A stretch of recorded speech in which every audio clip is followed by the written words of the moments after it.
Plaintiff Greg Austin lived behind the defendant's home, and he claims the defendant had anger issues. Greg claims the defendant attacked him on 2 occasions, and he's suing him today for truck damages and lost wages. Defendant William Drilovich says the first week Greg lived with him was okay, but then he caught Greg being violent with his own girlfriend as well as William's girlfriend, who's with him in court today. He's countersuing because he claims Greg vandalized his truck. Start with you. All right, Your Honor. We're here today because the defendant here has anger problems and he can't seem to control it. This is evident by he punched me in the face several times and kicked in the chest a few times. This isn't the first time this has happened. He also, when I was living on his property a year prior, was living in his trailer in the backyard, and I was growing marijuana in the back there, which is legal in Washington, and a couple plants there. He was upset about the lights that weren't being used. There's no ballast, there was no bulbs, and he thought I was having a huge grow operation going on, which wasn't true. I came back from work and I found my plants thrown in his fireplace, and as I was trying to recover him, save him, he came home from work and he pushed me over, got in my face, and was getting ready to punch me again in the face when his witness here came at him with a shovel to keep him from doing it. And that's why I brought us here today. Should have given him some of that weed to mellow him out, maybe. That's a good point.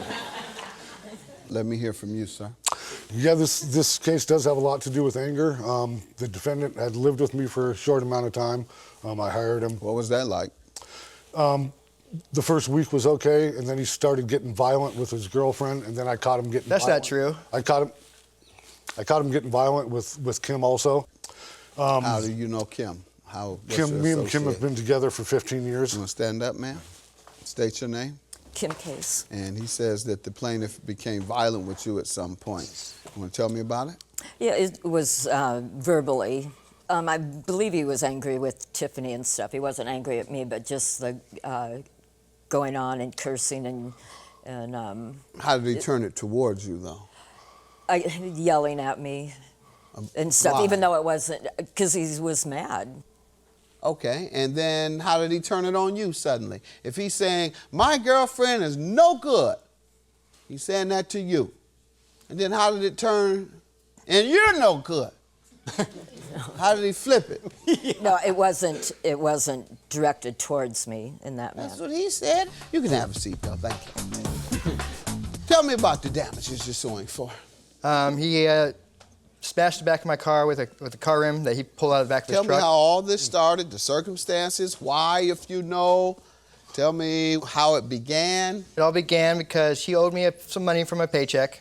I originally borrowed this DVD player right here from him. He let me and my girlfriend borrow it, and I had it. And he owed me money for working for him, and he took about a month to pay me back for it. And so when Kim asked for the DVD player back, I said, since it took him so long to pay me back for it, I was going to hold on to it for a little while. And that's like the next day, he found me 2 blocks down the road from my girlfriend's house in my car on the side of the road, just sitting there waiting for her to come home. And she was on the phone with me at the time. And he pulls up next to my car, gets out of his truck, opens up my driver's door, and begins yelling at me about the DVD player. That's a lie. And then he punches me in the face, kicked me in the chest, he pulled me out of my car, and then that's when I grabbed a bottle that was in my car that I just bought from the store. And he's a big man, and I'm on probation, and I can't get in any arguments, any kind of violations or nothing like that. So I didn't throw any punches back at him, even though he was ranting and. You just let him beat you? Well, Okay. All right. He was antagonizing me, trying to get me to punch him in the face. He said so far he has told me that you came up to his car Right. and opened the door. Right. And you beat him while he was in the car. Right. And then pulled him out. You're very strong, man. How old are you? I'm 51. Okay. I guess. I don't know if I can still do that. I might be able to do it. And then you say you couldn't fight back because you're on probation. Yeah. All right. Did they allow you to grab bottles and threaten people? No, I didn't throw anything at him. I threatened because he's a big man, and obviously. That. You couldn't get him off of you? Yeah. Well, I got him to back off far enough away from my car so I can get back into my car and drive off. Leave. Yes. Okay. And so what happened when you drove off? No, I didn't drive off yet. That's when Why not? I was trying to close my door, and he stops it, and that's when the bottle dropped on the ground and broke, and then he pulled me out of my got again, got me in a headlock. Second time. And eventually I got out of it and got him far enough away that when I went to go back in my car for the last time, he closed the door on my leg and was pinning it closed My leg was stuck outside the He door. never walked away from your car? No. So what you going trying to get back in there? He'd already tossed you around twice. Well, I was trying to get away without, you No, but he was right the there. bottle. He was still there. Oh, he was at the back of my car, and I was still at the driver's door. And by the time I was closing the door, he stopped it from closing. That's what I'm saying, sir. By the second time, you should have known. He can get me while I'm near my car. That's when He can get me. Huh? That's when I proceeded, as he's got my leg pinned in the door, I grabbed my pocket knife out of the top of my console, and I, make jabbing motions at him, like not actually trying to stab him, but just getting back off. He backed off. I got out of my car, got him all the way to the other side of his truck, finally. And then I finally felt he was far enough away that I could get my car safely and get away. There you go. And that's when what I got happened. in my car. He grabbed the tire rim out of the back of his truck and smashed it Of his? out of his back of his truck, yeah, and smashed the back of my truck as I While was you were trying to get away? Yeah. All right. Yes. That's the damage you're suing for. That's the damages. All right. You have the estimate or any other Yes, sir. evidence? Sir?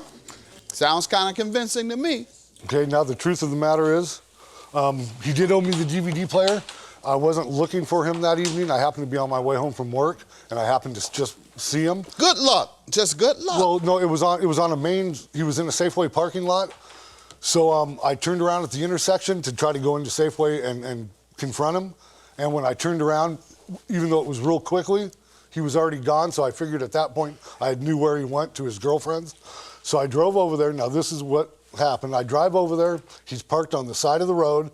As I pull my truck up right beside him, he's got a fifth up to his mouth and he's guzzling some hard liquor. So I figured, okay, he's going to be drunk. We know that because he's always drunk.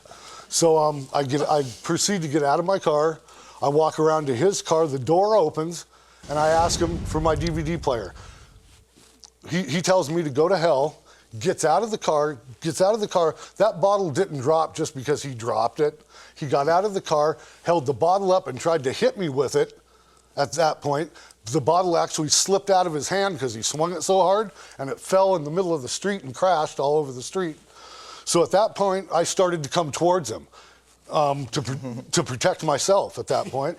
So he jumps in his car, and as he's in his car, he had one leg in, one leg out, and I slammed that door on the one leg that was out. And I was putting pressure on it. I slammed it. And he's reaching towards his glove box, and it's dark out. It's the middle of the night. I don't know what he's grabbing, so I'm thinking, is this really a good idea to be right up against his car? If it is a gun that he's grabbing, all he has to do is turn around and shoot it through the glass. So at that point, I backed away from his vehicle and went around to the other side of my truck. He proceeds to get out of the vehicle, take what I thought at the time was in the dark, it looked like a big knife or maybe like a railroad spike. I could just tell it was fairly large. Gets out of his car and starts jabbing it into the side of my pickup truck. I mean, just going nuts on it. The only thing I had in the back of my truck on my side was a tire rim. So to get him off my truck and to protect my property and myself, I picked up the tire iron, put it above my head, came running around the back of the truck. I was gonna knock him in the head with it. But he jumped in his car too fast, and all I could do was slam it at the back end of his car as he sped away like a little man syndrome. He can beat up women, but he can't take on a man. And there's a big issue when it comes to anger with this man. What did he do to your car? How was your car damaged? So I knifed, well, I got pictures of it and a police report. This, by the way, is his work truck. Your Honor, he's never put hands on me. Don't speak while you're sitting down. If you'd like for your witness to come up, you ask me if she can testify. I'll ask her name, and then she can testify. Yes, Your Honor. Can she come up and testify, Yes, please? sir. Yes, ma'am. State your name. Tiffany Connors. What do you want to say? He's never put his hands on me. He's been verbally, yelling at me, but that's... He's been verbally abusive, but didn't put his hand on. Yeah, never touched me physically, ever. All right. Thank you. What happened when you're on the phone? All right, that it? And then... What did he just tell you to say? Go ahead and say what he told you to say. No. Make sure you remember it exactly like he said it. Were you on No, the he phone didn't tell me. That's the problem. No. I was, sorry. All right, you can sit down. Thank but you. You know what, ma'am? Before you sit down, you need to help him get rid of that anger problem so he can stop verbally abusing you, as you say, and stop getting in the fights. And stop getting in the fights. quit doing dumb stuff. Go ahead, sir. What did he do here? Stab your car or something? Yeah, he was stabbing the side of the bed of my pickup I with the see knife. it. All right. Good enough.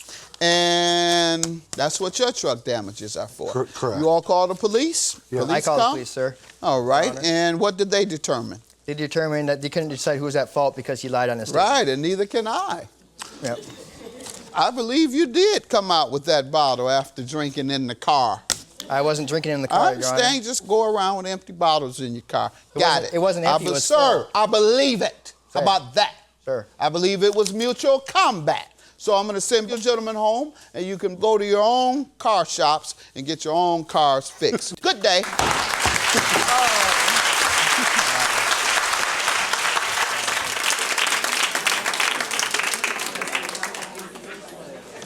Lying piece of shit. What a lying piece of I'll keep my comments to myself. shit. Yeah, good. You lying piece of shit. You never get that DVD player back.